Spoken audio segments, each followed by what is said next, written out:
what we need to do with our lives when we feel like we are banging our head against the wall and nothing is working out, when we feel like we're doing everything we know to do and yet nothing is working out.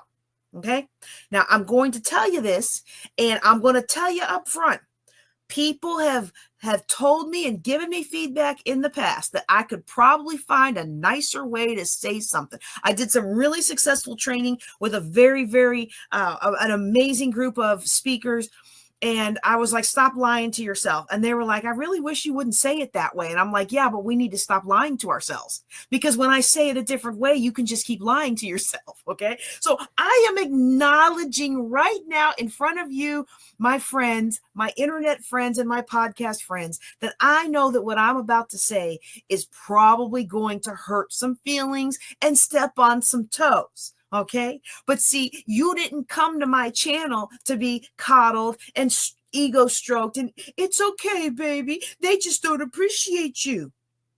You didn't come to me for that. You can go to somebody else for that. What you came to me for is for me to help you succeed. And what you came to me for is for me to say, I've analyzed the situation and here are the things you need to do to fix it better. Now, there's always another way. There's always alternative ways. There's always additional ways to get things done. But if you do what I'm telling you to do, you're going to bust through your dry spell. You do the things that I'm teaching you to do tonight, you are going to see that the money starts to come in. You do the things that I'm teaching you to do tonight, you will find that people will start to answer the phone calls or return your messages. Because all of these things that go into building our business the way we want to, that it's actually not a result of this or this or this or this action. It's the sum total result of us doing energetically what we have to do. Okay, so when we are banging our head against the wall, we cannot figure out how to make something work. The very first thing I'm going to ask you to do, and again, I know I'm trying to smile. I'm going to try to say it with all the niceness I can muster up. The very first thing you got to do, yes, sir, yes, ma'am, you have got to verify that what you think you're doing, what you intend to do, what you set out to do is actually what you have done. Now, this is not one of those things where I am pointing at you and not talking about me. I got one finger pointing at you. I got three more pointing back at me. I am the queen of thinking I sent an email and then I come home five hours later and that thing is still unsent. Or maybe I hit send, but I didn't verify that it sent. And then I come back home and Google's like, this file's too big. Tell us how they need to have access to it. And then I'm like, man, I thought I sent that before I left for the day and was gone all that time. And so my reality did not match my intention in that moment. See how I talked about me and not you? If you are beating your head against the wall and you can't seem to make work what you want to make work, it could be that you have a path that is littered with intentions, good intentions of I'm going to do this and good intentions of I'm going to do that. And you're just so confident that you did what you set out to do. And if we look through your emails, and if we look through your phone logs, and if we look through the results, and if you like me, I lost all my tabs on my computer because it reset. And when I went back to open it, it said I had 270 tabs. Did I want to restore the window with 270 tabs? And I was like, I kind of don't want to open up a window with that many tabs. That's probably why my computer keeps crashing. But each one of those tabs represents something that I told somebody I would take care of and something that I need to get done. And the next step for Juneteenth and the next step for the Women's Wealth Summit. And there's a new, y'all, I got a new summit coming online. I can't wait to tell you about it. But it's not coming online till I finish my doctorate. So I've got 2 new summits coming out. One you've already seen if you've been on my YouTube channel. But neither one of them is coming out. But we found the venues for the first one for this one, and we found a venue for the first one of that one, and I'm just so excited. Oh my goodness, y'all, it's gonna be so great. It's gonna be so great. But you know what's not great? What's not great is all the time that I spent getting excited about all this new stuff that's going on with that I haven't done with the old stuff that I'm supposed to be doing. Which is why I had 200 and something tabs on my browser. Okay. I am not teaching you anything that I don't struggle with at least once a year, because I am just that person. And tell me if you've ever had this experience. Somebody drop it in the chat or send me a PM if you don't want to admit it. Okay. I set out to do task A, and task A requires B, C, and D. And so I say, okay, let me go get B done. Done. Let me move on to C. Oh, wait a second. In order to accomplish C, I got to do X, Y, and Z. And then I got to email Q, R, and S. And then I've got to talk to T, U, V. And then by the time I get all around the world doing all that so I could get step B done, somebody calls me or the alarm goes off and it is time to go pick up my son. And then I go do that. And of course, I can't just pick him up because, he needs his mama time. I pick him up. We go to the park. We play at the park. I come home. He goes to practice. I sit back at my computer at about 5 o'clock. And guess what? That main first task ain't never got done, because I got all around the world distracted by all the little pieces that needed to happen before A could happen, which is exactly why A hadn't happened in the last month, in the last year, in the last 2 years, in the last 4 years, in the last 5 years. I know I'm not the only one who has had something like that happen. And the bottom line is we think we're doing it, because in my mind, y'all, I don't know if it's because, look, this is my 50th year around the sun, and I already got a letter from AARP, and I was like, no, not yet, not yet. I was like, But maybe it's because I'm getting older. Maybe it's something with, just, I don't know, the frazzleness of being a mom. I don't know what it is, y'all. But something that used to be able to take me 2 seconds to just knock out, it takes like an hour now. And it's not just, oh, I got the email, send. It's, I got the email, let me check the calendar. Oh, I checked the calendar. Oh, I forgot I had to do that today. Let me, oh, I'll deal with that later. And when we do that, we leave all these open loops. And I've talked about these open loops before, but the bottom line is we think we did it. In my mind, I walk away from that email thinking I did it. Why do I think I did it? Because for the last, 30, 40 years that I've been doing things. I mean, I started my first little store on the playground in 6th grade, so I've been an entrepreneur for a long, long time, right? And in my little mind, when something comes across my desk, I do it. I decide not to do it. I schedule it. I give it to somebody else. Those are the 4 options that I execute. And we talked about that a couple weeks ago. Okay. If you weren't there for it, I encourage you to go back and find that before Facebook deletes it. Okay. So in my mind, I think it's done. And I've had a lot of clients, y'all. In your mind, you think it's done too. In your mind, you thought you hit send on that email. In your mind, you thought you were doing this and you were doing that. And then you find out that it didn't happen.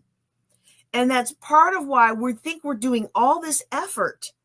And we're really just in our head against the wall. Okay. And so what we have to do is we have to build in some time and capacity to actually make sure that we're following through. And so that's the first thing. When we feel like we can't get where we need to go, that's the first thing I want you to look at. Are you actually doing the things you intend to do? Because here's what we do a lot of times, okay? We judge somebody else by their behavior, by their results. But you know what we do for us? Oh, we judge ourselves by our intentions. Well, I meant to do that. Well, I thought I'd do that. Well, I thought I hit send. And the other person thought they hit send, and the other person intended to do that, and the other person intended to do this, and they never follow through. And you know what we don't do? We don't say, oh my goodness, you probably just forgot to hit send. We're like, can't work with them. I'm taking them off my list, So I just want you to consider that if things aren't working out, consider that before you take drastic actions or spend yet another $2,000 on somebody else's accountability program who's just going to tell you do the things that you need to do. Okay. The second thing I'm going to recommend, if you find that you are really trying to do everything that you know to get done, and you are doing all this action, and you're burning the candle at both ends, and you just feel like you're getting nowhere. The second thing I want you to do, I want you to verify that your actions truly are consistent. And not just consistent across your perspective, but consistent across all perspectives. Okay. So, and I'm going to give you a couple examples of this. I had a, I can't even call them a client. They did a free consult, and I was like, look, if you can't hear my voice, then I can't work with you, because they kept saying, oh, well, we just have a little credit card problem. You got credit cards that are worth double your salary. You got credit cards that's worth double your annual salary. That's not just a little problem. That's a big problem. And then they're like, oh, but we have really good credit. I'm like, your credit is 570. I don't know what world that's really good credit. And I'm a person that doesn't even like you to use debt. Okay. But I understand credit is important when you get mortgages. It's important to the interest rate that you're going to get. It's important in your insurance. If you are moving and you're going to get an apartment, a lot of apartments and a lot of landlords, it's important. You can still get a nice one with somebody who does manual review of your situation. But a lot of apartments and a lot of landlords, you're not even going to get your foot in the door unless your credit is a certain thing. So I get that credit's important, even though I'm not a big fan of using debt. Okay. But when you come at me with, well, it's a 570 and we're doing really well, I'm like, honey, you are not doing really well. And I felt so bad for the husband in that situation, because the husband was the one who brought them to me. And I could tell that he really wanted to work together to get their finances straightened out. But I was like, this isn't going to work. I can't work with you if you're not even going to acknowledge with me that you make, I forget what it was. I'm going to make up some numbers. You make $29,000 a year and you've got $60,000. And we're not even talking about student loans. Okay. Because at those levels, if that 60K was student loans, it'd be deferred. Okay. But we're talking about credit cards, and we're talking about multiple vehicles, and the vehicles, I was like, well, that's kind of reasonable because they don't know what they don't know. But I was just like, you got all of this stuff up on this JCPenney card and the Macy's card and whatever cards, and you're going to tell me everything's great and it's just a little no. And I was like, look, this is the reason why you all are in the mess that you're in, because you think these are just little problems, but this is a glaring problem for your future. And of course, they never came back around.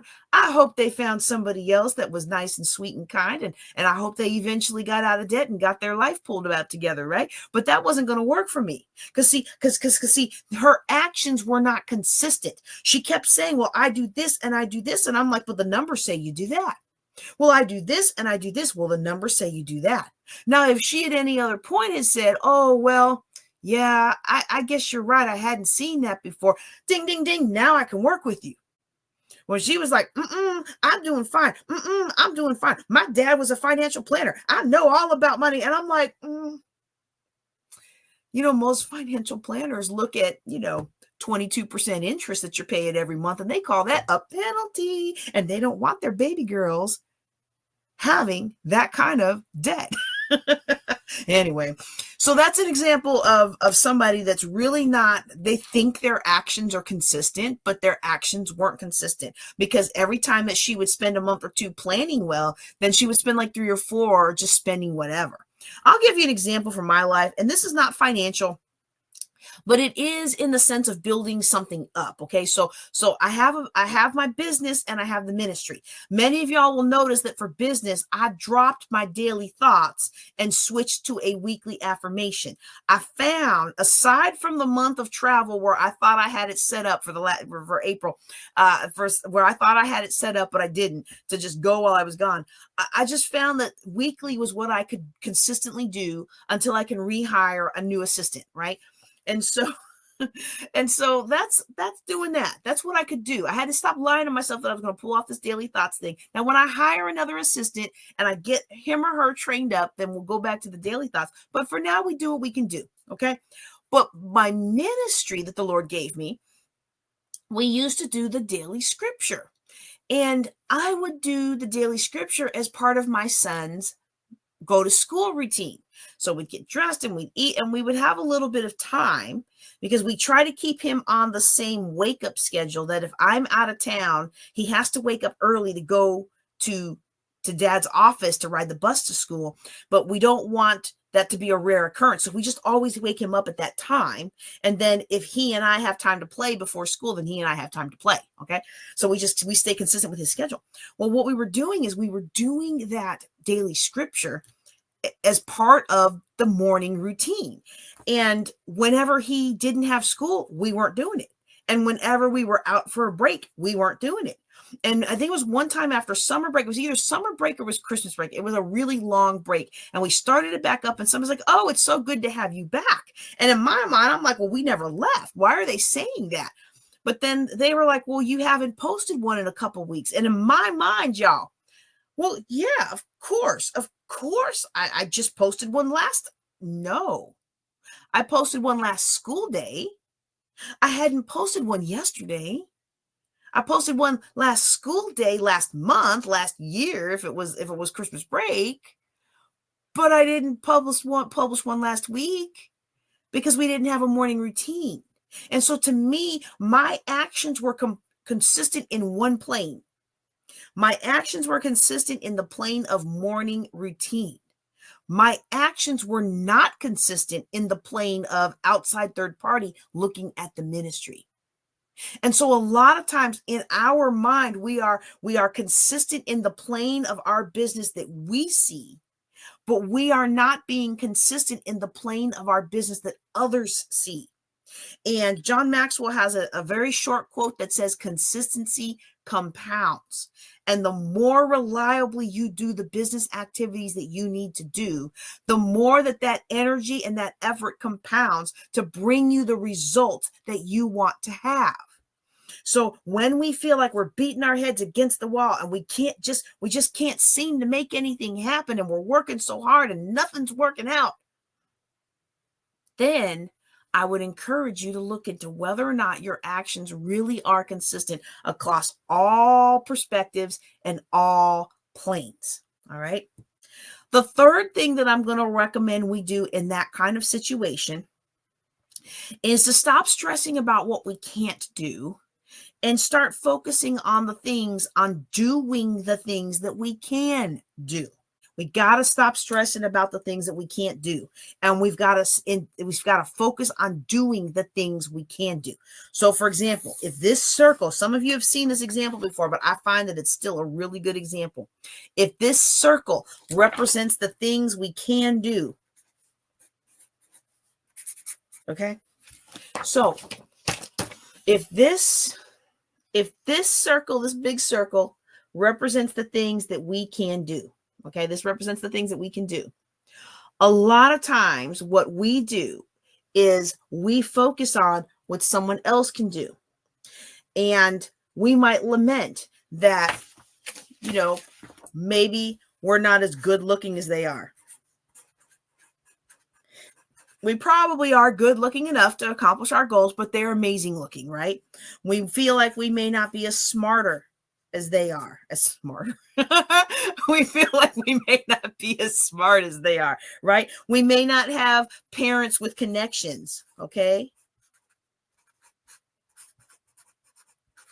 Let's see, what else? If you want to drop it in the chat, you can if you're live. What else? What else do we sometimes look at somebody else and say, oh, they can do? Oh, well, they have a degree and we don't.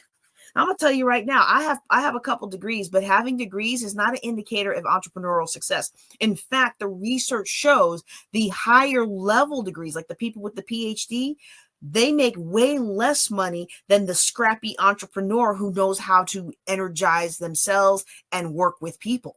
Okay. So we might look at what somebody else can do. And we might be like, oh, well, I'm never going to get ahead. I'm nowhere near as good looking as she is. And I don't mean to minimize these concerns, okay? Because I better not give her name. When I was in I can't even say where it is, because as soon as I say where it is, everybody who is in that circle that I was in, they're going to know who I'm talking about.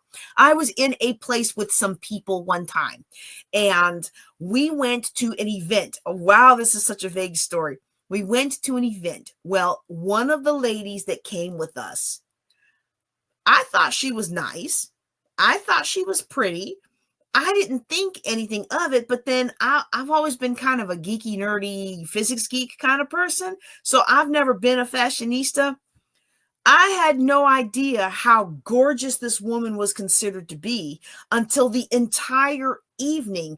Everything we did, whether it was from going out to dinner, whether it was going to get our tickets for the sporting event, whether it was at the sporting event, after the sporting event, trying to go to our cars, every 30 seconds, every 2 minutes, some man was coming up offering to buy her drinks, offering to buy her dinner, offering to buy her tickets, offering to do this and do it. And they were just falling over themselves to do this for her.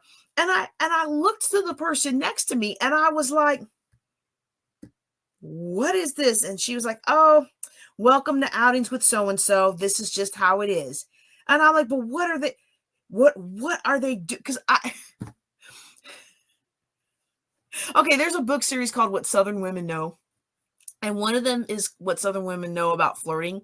And in there, the lady says, anyone who thinks that sex doesn't sell doesn't have enough sex appeal to sell or give away. And that comment hit me like a ton of bricks because I've never had a guy falling over myself. Okay. So when this happened and I didn't understand what was going on, that was the first thing that came to my mind is, oh, wow. She's got, I don't see it because she just looks normal to me. We had a great time. She was a normal person. She was a fun person. She had great energy. And to me, she just kind of looked like the girl next door. I didn't see whatever all these guys were seeing. Okay. But apparently, according to the other new friend that I had just made that night, that was a regular occurrence with her. And so sometimes people are more attractive than you. And yeah, those doors will open up more for them. Okay. Maybe that's true. Maybe some people are smarter than you. Now, like I said, when I started down this path, being super smart doesn't usually translate into having super wealth. Super wealthy people are very smart, but they're not just book smart, they're also people smart. And they know how to harness the power of the super smart experts who are super book smart, or who might be super lab smart, or who might be super detailed smart in this particular area. The wealthy person harnesses the power and the expertise of these people and applies it to the wealthy person's goals. Okay, so that doesn't mean you can't be wealthy if you're super smart, but it does mean that because so many people rely on the letters after their name to open up the doors of success, and they're not open to the experiences of others, that a lot of times super smart people miss out on the great wealth. But we're sitting around here feeling bad because we don't have all the letters after our name. Okay. We might be feeling bad because our parents don't have the connections somebody else's parents have. Somebody else's parents open all these doors for them, and you don't have parents that did that for you. Well, it just like the good-looking people have a little bit easier leg up in life, so do the people whose parents have connections. But guess what? At the end of the day, the parents can open the door. You still have to walk through. And guess what I have found out in my short lifetime? I have found out that most people are not willing to do whatever it is they need to do. And if you are willing to do what you need to do and you will stick with it, you will outlast everybody who had the connections, and you will outlast everybody who had the attractiveness. It doesn't mean that somebody's not going to ride their good looks well into their 50s or whatever, okay, until they stop looking so good or people stop caring, right? It doesn't mean that doesn't sometimes happen. But what happens more often is the person who got away in their 20s with everything handed to them because they look good, they start to get aged. They start to age a little bit. And in their 40s, they give up because, well, now the age doesn't work. It was never about the age. It was about how people felt around that person, and they weren't able to harness that energy as they aged. And so somebody like me and you, who's just kind of average looking, and we can make ourselves look kind of nice if we feel like it, we maintain our energy and learn how to build relationships, we can surpass the other person. Now, you notice I've spent all this time talking about the other person. I haven't spent any time talking about what we can do. You know why? Because most of us who are hitting our head against the wall, I'm doing all these things I can do, and nothing's working out. But look at her. She put one little video out there on TikTok, and now she's making $1 million. I know some of that's true, but most of that ain't true, y'all. Or if she's making $1 million, she's spending $790,000 to get there. Okay. So, these things can be advantages, and this person may have advantages, and this person may have skills that you don't have. But you know what else that person doesn't have? That person doesn't have the calling that you have. That person doesn't have the people that you were meant to reach. That person doesn't have the business that you were meant to do. See, you have your sphere of influence. I have my sphere of influence. But we're so busy looking at them that we don't do what we can do. And we honestly, if you stop and think about it, myself included, and I've been teaching this stuff for years, y'all, we do very little of what we can do. We do very little of what we can do. And we usually do all of the things that we feel are associated, or the things that are right in front of our face. But if the Lord reminds me, hey, you could do that, and I'm like, this is my comfort zone. That's my comfort zone. Let me write that on there, okay? If this is my comfort zone, yeah, it's got me bound. But you know what? It's like a dirty diaper. It's dirty, it's stinky, but it's warm and it's mine. And a lot of us are stuck in the stinky diapers of life because we refuse to learn how to potty train because it's outside of our comfort zone. But when we do take advantage of, when we do execute, when we do try to do the thing that's outside of our comfort zone, a curious thing happens in life. Let me make a little star up here, okay? If the star is the goal, okay? A curious thing happens in our life as we are moving from the goal. When we stop looking at how somebody else has these benefits in life that just put them closer to the goal. Some people just have benefits in life that put them naturally closer to the goal than you and I started out with, right? But when we stop focusing on them and we start focusing on us and what we can do, and when we're willing to break out of our comfort zone,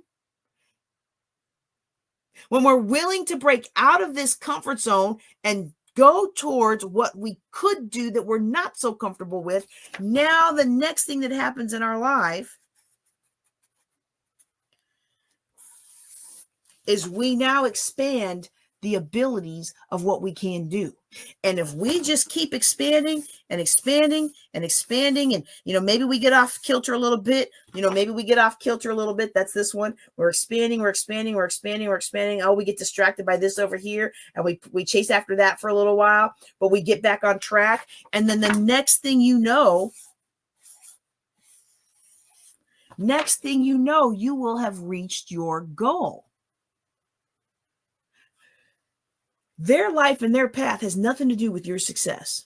Now, they might help you on your success. If they're mean girls or mean guys, they might hinder you on your success. You may have to learn how to work with them or work away from them. I don't know about all that. But what I'm saying is these people's benefits that they have in life has nothing to do with you getting outside your comfort zone and taking those next steps. And so when we talk about our 7-figure business building, as we continue to have these lessons throughout the year, I want to encourage you right now, try something you've never tried before. And if you have tried something before, but you haven't tried it the way I'm teaching you, which again is just a way, it's not necessarily the way, it's a way that works for me, and I believe it will work for you. But the only way to know if it will work for you is to try it that way, right?